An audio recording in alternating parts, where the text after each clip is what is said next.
नमस्कार दोस्तों, टिक my health में आप लोग का स्वागत है। स्किन के ऊपर बात करते हुए आज हम लोग बात करेंगे सोराइसिस के बारे में।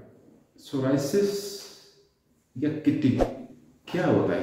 सोराइसिस एक इन्फ्लेमेटरी कंडीशन है स्किन का। इसके अंदर होता क्या है, पेशेंट को स्किन के ऊपर सिल्वरी से स्केल्स आने शुरू हो जाते हैं या स्किन बहुत रेड, इन्फ्लेम्ड, जली सी ऐसा दिखने में ऐसी लगती है। हालांकि ये कंटेजियस नहीं है, ये फैलती नहीं है दूसरे से हाथ लगाने पे। It's an auto immune disorder, शरीर की अपनी इम्यूनिटी ही आपके अगेंस्ट काम करती है। बेसिक पैथोफिजियोलॉजी क्या है? असल में हमारी स्किन एक 6 या 7 परतों से बनी हुई होती है। जो सबसे ऊपर वाली परत होती है वो एक तरह का डेड टिश्यू होता है, केराटिनस परत होती है, जिसके नीचे नई स्किन बनती रहती है और ऊपर वाली हमारी जड़ती रहती है। जैसा मैंने अपने भी एक पहले वाले लेक्चर में भी बताया था कि हमारे घरों पे जो हमारी डस्ट होती है वो तकरीबन 80% हमारी स्किन होती है। रोज हमारी स्किन इतनी जड़ती है, ये एक नॉर्मल प्रोसेस है। सोराइसिस वाले पेशेंट, ये मैच्योरिटी का टाइम जो होता है ना, नॉर्मल पेशेंट के अंदर, नॉर्मल आदमी के अंदर स्किन मैच्योर होती है 3 से 4 वीक के अंदर अप्रोक्सीमेटली। सोराइसिस वाले पेशेंट के अंदर प्रॉब्लम ये होती है कि नीचे से नई लेयर्स ऑफ स्किन बनती रहती हैं जो कि 3 से 4 दिन में ही मैच्योर हो जाती हैं या इनमैच्योर परतें एक दूसरे के ऊपर चढ़ती चली जाती हैं, जिसकी वजह से स्किन देखने में रेड या स्केली या कई तरह के इन्फेक्शन के बाद वो ब्लैक भी हो जाती है, फंगल इन्फेक्शन वगैरह सुपर इम्पोज होएगा। तो basically it's an auto immune disorder.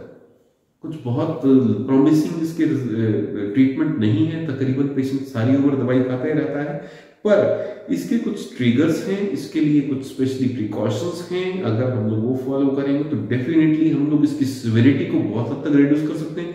या अगर आपकी डिजीज बहुत थोड़ी मॉडरेट है, बहुत सीवियर नहीं है या माइल्ड उसमें है, तो ये सबसाइड या सबड्यूड में रहती है सारी उम्र के लिए। उसके लिए क्या कर सकते, इसके सिम्टम, सबसे बड़ा सिम्टम आएगा इसका और कोई ज्यादा सिम्टम नहीं, ज्यादा एक तो कॉस्मेटिक इफेक्ट, देखने में अच्छा नहीं लगता है।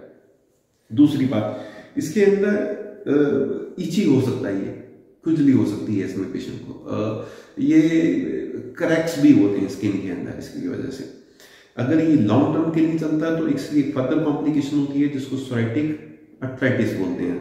बढ़ते बढ़ते ये जोड़ों तक चला जाता है, जिससे कि पेशेंट को जोड़ों में तकलीफ होनी शुरू हो जाती है। आमतौर पे एज ग्रुप इसमें इन्वॉल्व रहते हैं, 15 से 40 साल के एज ग्रुप के लोग ज़्यादा अफेक्टेड होते हैं इस बीमारी से। और इसके अंदर वर्ल्ड की पॉपुलेशन के हिसाब से देखूं तो 2 से 3% वर्ल्ड पॉपुलेशन इससे अफेक्टेड रहती है। सिविरिटी की अगर मैं कैलकुलेशन करूं तो अगर ये बीमारी शरीर के 3 से 10% के हिस्से को इन्वॉल्व करती है तो हम लोग उसको मॉडरेट बोलते हैं। मतलब बहुत ज्यादा खराब नहीं है, मॉडरेट है, बीच की स्टेज है। पर अगर ये मोर देन 10% बॉडी इन्वॉल्व है, दैट मीन्स आपका शरीर काफी इन्फ्लेम्ड है, आप सीवियर सोराइसिस के पेशेंट हैं। कारण, सबसे बड़ी चीज कारण, होता क्यों नहीं है?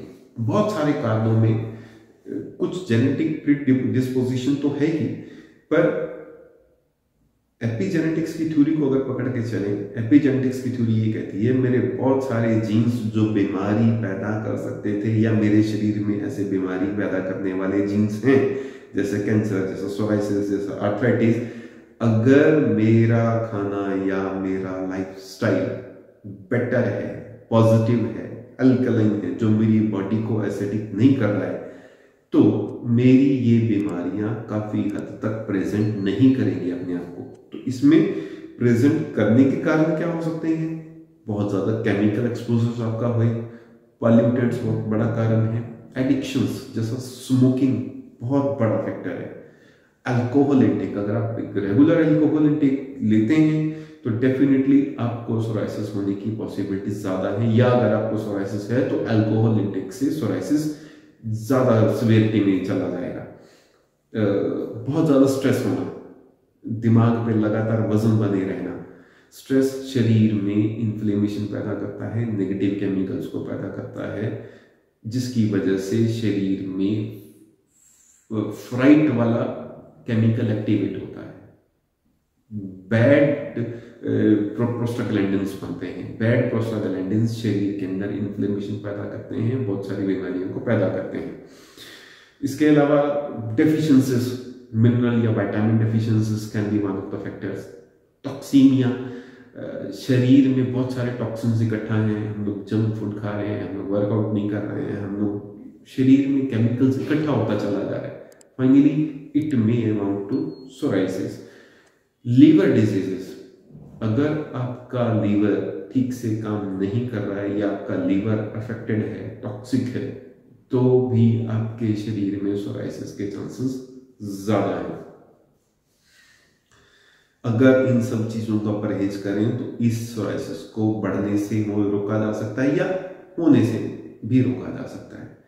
मैनेजमेंट कैसे करेंगे, कैसे इसका इलाज कैसे करेंगे? हमारे सेंटर पे हमारे पास ये रेगुलर पेशेंट्स होते हैं और पिछले 10 सालों से पेशेंट्स में बहुत प्रॉमिसिंग रिजल्ट्स हैं और डिजीज के रेकरेंस के चांसेस भी बहुत कम है। बहुत 10 में से 1 या 2 पेशेंट ही रिवर्सल में आते हैं, वो भी तब जब वो अपने डाइट पैटर्न्स को छोड़ देते हैं। सबसे बड़ा जो फैक्टर इसमें काम करता है उसको बोलते हैं WOL थेरेपी। WOL थेरेपी क्या चीज होती है? वाटर, पानी जरूरी है, शरीर को लुब्रिकेट करना जरूरी है। ऑयल शरीर को हाइड्रेट, जैसे वाटर शरीर को हाइड्रेट करता है, ऑयल शरीर को लुब्रिकेट करता है। लुब्रिकेशन और हाइड्रेशन ये दोनों प्राइम फैक्टर हैं स्केल्स को अवॉइड करने के लिए। नंबर 3 सबसे इंपॉर्टेंट, लाइट। अर्ली मॉर्निंग की या इवनिंग की light helps in recovery, helps in rejuvenating the skin. Oil में कोकोनट ऑयल या olive oil, virgin olive oil काफी हेल्पफुल होता है स्किल्स को रिड्यूस करने में, इन्फ्लेमेशन को कम करने में।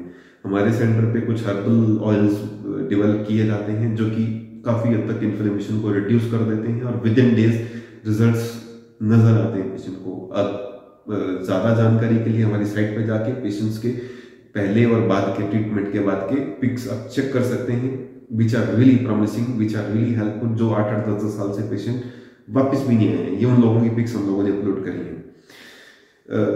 लीवर डिटॉक्स बड़ा इंपॉर्टेंट फैक्टर है। शरीर में लीवर को दुरुस्त करना सबसे जरूरी है सोराइसिस के ट्रीटमेंट के लिए। अगर लीवर आपका ठीक काम कर रहा है तो बहुत सारे टॉक्सिन्स को कंज्यूम कर देता है, शरीर में से फिल्टर आउट कर देता है, जिससे कि ये सोराइसिस की चांसेस कम हो जाते हैं, जिससे कि सोराइसिस सिविरिटी में नहीं जाता या जिससे कि सोराइसिस का ट्रीटमेंट पॉसिबल है। तो यहाँ पे मैंने कुछ जिक्र किया आप लोगों से। लीवर डिटॉक्स के लिए कुछ हर्ब्स की होती हैं, जैसे वो हेरेविया वेरिकेटा है, एंड्रोग्राफिस पैनिकुलेटा है, इस तरह की हर्ब्स हैं जो शरीर को या स्पेसिफिकली लीवर को डिटॉक्स करने में हेल्प करते हैं। पर ये आप अपने आप बिल्कुल ट्राई मत करें, ये बिना डॉक्टर की कंसल्टेशन के ना लें, कुछ और कॉम्प्लिकेशंस इनकी वजह से शरीर के अंदर हो सकती हैं। तो दोस्तों, यहाँ पे मैंने सोराइसिस के बारे में कुछ बात करी। आपकी इसके विषय में कोई भी आप जानकारी लेना चाहते हैं, कुछ अपनी बीमारी के बारे में डिस्कशन करना चाहते हैं, आप हमारे नंबर्स पे कॉल कर सकते हैं या आप हमारे को मेल ड्रॉप कर सकते हैं। हमारे टीम आपसे बहुत जल्दी कॉन्टेक्ट करेगी। तब तक के लिए आप अपना ध्यान रखें, हेल्दी रहें। Thank you so much.